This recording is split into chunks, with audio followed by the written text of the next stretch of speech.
The first time I saw her, she was drenched in blood. Not her own, but the deep violet ichor of her fallen enemies. The battlefield on D-Reth-9 still burned in streaks of crimson light and radioactive smoke, and yet she stood there, unmoved, unwavering, her spear pointed at the sky as if daring the universe to challenge her again. They called her Commander Vera of the Zelith Dominion, the Steel Daughter. We called her the Butcher of Dreth. I was a xenobiologist stationed on the orbital station Helios outpost, tasked with monitoring post-war recovery and documenting the biology of both human and Zelith species for the fragile peace accords.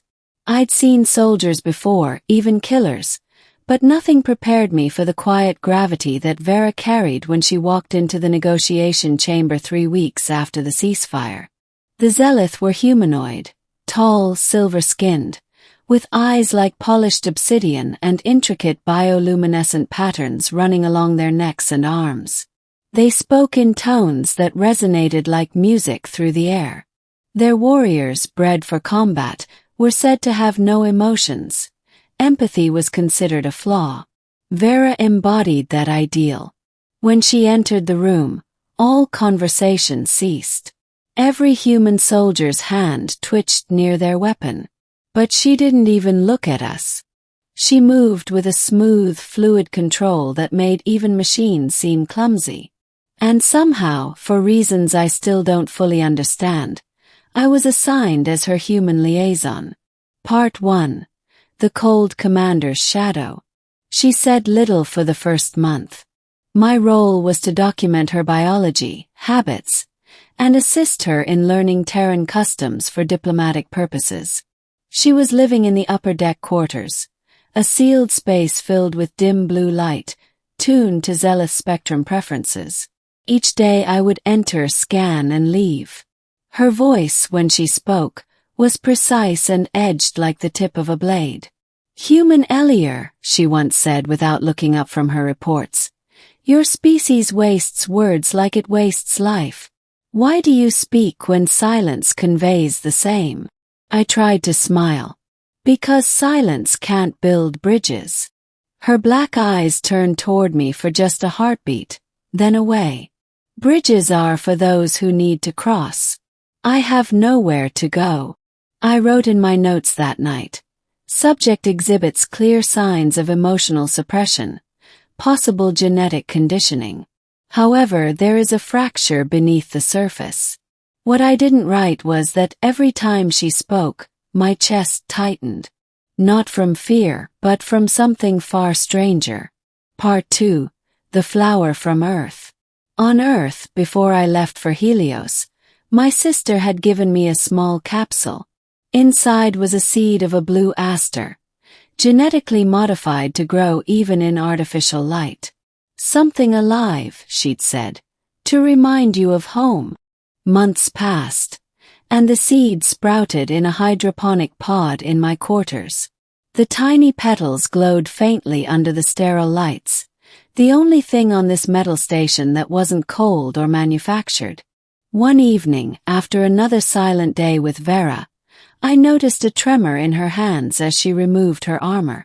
It was subtle, but I'd been studying her long enough to catch it. "Commander, are you injured?" Her glare could have frozen plasma. "Do not speak of weakness." I nodded, but the scientist in me couldn't help it. Even Zelith tissue requires rest. "You've been working 18 hours straight. I require no rest." She turned away, but I caught a faint shimmer along her bioluminescent veins. Stress response, high cortisol equivalent. Something inside me wanted to reach through that unbreakable armor of hers and offer. I don't know what. Kindness. Humanity. Instead, I excused myself. That night, I plucked the blue aster from its pod, wrapped it in a strip of sterile fabric, and placed it in a nutrient vial to keep it alive. I didn't know why I was doing it. Maybe to remind her, or myself, that even in a galaxy scarred by war, something fragile could still bloom. Part 3. The Offering. The next morning I found her standing by the viewport, watching the curve of the planet below, the wasteland that had once been green. Without a word, I placed the flower on the desk beside her. She looked down at it, expression unreadable. Her eyes, those bottomless pools of night, didn't soften. "What is this?" "A flower," I said softly. "From Earth. It's called a blue aster." She tilted her head, studying it like it was a weapon. "It is delicate. Why give me this?" "Because even after destruction, life finds a way back."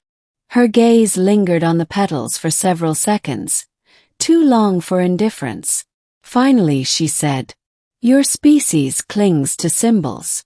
You think meaning can be given form. Maybe it can." She picked up the flower between her armored fingers. The light from the viewport reflected across her face, turning the cold metallic tones of her skin into something almost warm. "It is fragile," she whispered, and for the first time her voice wasn't sharp. Then she placed it gently into the nutrient vial. "It will die if left unattended. I will see that it does not." And that was it. He turned away.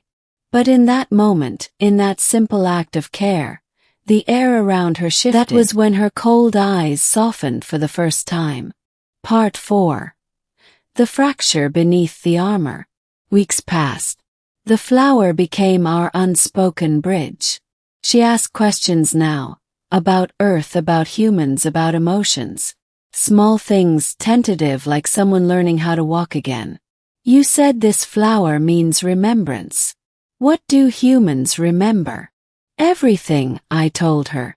"Especially what hurts." She was quiet for a long time. "Zealoth are taught to forget. Memory weakens resolve." "Then maybe that's what makes us different," I said. "Humans need their pain to stay whole." Her gaze lingered on the flower. "Perhaps I envy that." At night, I sometimes saw her in the observation chamber, alone, staring at the stars while her fingers brushed the petals. The great Commander Vera, conqueror, killer, caring for something as small as a flower. But peace is fragile, and so are miracles. Part 5. Shadows of War. One cycle later, a message came through from Earth Command. Zealoth radicals had attacked a Terran convoy on the Outer Rim. Political tensions flared again. Suspicion spread like infection through the corridors of Helios. I was summoned by Captain Drake, head of human security. "Elier, you're too close to that alien. We don't trust her." "She's not part of this," I argued. "She's loyal to the peace accord." Drake slammed his hand on the table. "Loyalty to us. Don't be naive. If they go to war again, she'll slit your throat before she blinks." But I'd seen her eyes when she looked at that flower. I'd seen something in her change. I didn't tell him that she'd started asking about forgiveness, or that she'd begun recording messages for the families of the fallen, both Zealoth and human. That night when I entered her quarters, she was gone. The lights were dimmed, and the flower's petals were folded inwards, wilting. A single message blinked on her console. "Do not follow me." Followed anyway. Part 6. The Betrayal. I found her on the lower docking bay, preparing a small shuttle. The hum of its engines vibrated through the metal deck. "Vera!" shouted. "What are you doing?" She didn't turn around. "There are elements within my people planning to reignite the war. I must stop them. You'll be walking into a trap. I was born in a trap." She finally turned, eyes burning with a quiet fire. "You gave me a reason to see beyond conquest, Elier. But if I do nothing, all that we've built, your peace, your flower, will burn. I'm coming with you." Her lips parted slightly, the faintest sign of emotion. "You would die. Maybe. But I'd rather die beside you than live to see everything fall apart." For a long time she said nothing. Then slowly she nodded. Very well, human. Then we go together. Part 7. The Planet of Ash. The shuttle descended onto a wasteland world, Zelith Prime, the scarred capital of her people. Once it had been a world of crystal forests and sapphire seas. Now it was ash and silence. We moved through the ruins under cover of darkness. The underground citadel still pulsed with the glow of bioreactors. Inside, the radical faction gathered, warriors clad in armor even darker than Vera's, led by a general named Koran. Koran was everything she once was. Ruthless, beautiful, deadly. Vera, he sneered, you return with a pet. He is no pet, she said, her voice like thunder. He is a symbol of the peace you would destroy. Kron laughed. Peace is the language of the weak. And then the air erupted in fire. We fought side by side. I'm no soldier, but adrenaline and desperation make equals of us all. She moved like a storm, her spear cutting through the darkness. I remember flashes, light, sound, screams, and her voice shouting my name through the chaos. Then came the explosion. The blast threw us apart. When I woke, half buried under debris, I saw her. Bleeding, barely standing, her bioluminescent veins flickering dimly. Koran approached her with a blade made of pure plasma. You've grown soft, Vera, he hissed. And she, even on her knees, raised her eyes, soft but unbroken. Then softness has made me stronger than you. She plunged her spear into his chest. The explosion that followed collapsed the entire chamber. Part 8. The Bloom in the Ruins. I dragged her from the rubble as the citadel burned behind us. Her armor was shattered, her breaths shallow. Elier, she whispered, her voice breaking. The radicals are gone. The cycle ends with me. Don't talk like that. I pressed a medpack against her wound, hands trembling. You'll live. Her hand, cold but steady, reached up and touched my face. You gave me a flower. I did not understand then. Now I do. She reached into her chest plate and pulled out the small nutrient vial. Inside, the blue aster still glowed faintly. I kept it alive, she said softly. As you asked. Tears blurred my vision. You did more than that. You kept me alive. The sky above us cracked open with the dawn. She looked at the light, golden, soft, utterly alien to her, and for a fleeting moment I saw her smile. It's beautiful, she whispered. Your son. And then she was gone. Part 9. The Legacy. Weeks later, I stood before the Interspecies Council on Helios. The evidence of Vera's sacrifice, her recordings, her mission logs, silenced every voice in the room. The radicals were gone. The war was over before it began.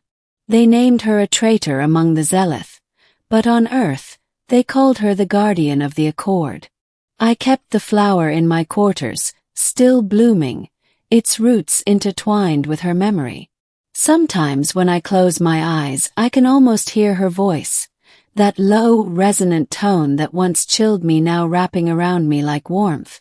Years passed. Peace held. But I never forgot. Because once, on a cold station orbiting a dying world, I gave an alien warrior flowers, and she taught me what it meant to be human. Epilogue. The Garden of Stars. Decades later, Helios Outpost became the Garden of Concord, a sanctuary where humans and Zelith tended living plants together. At its center stood a glass dome filled with blue asters, glowing softly under the artificial sky. Every bloom bore an inscription, dedicated to Commander Vera of the Zelith Dominion, who chose peace over power. I was an old man by then, my hands trembling as I placed one final flower in the soil.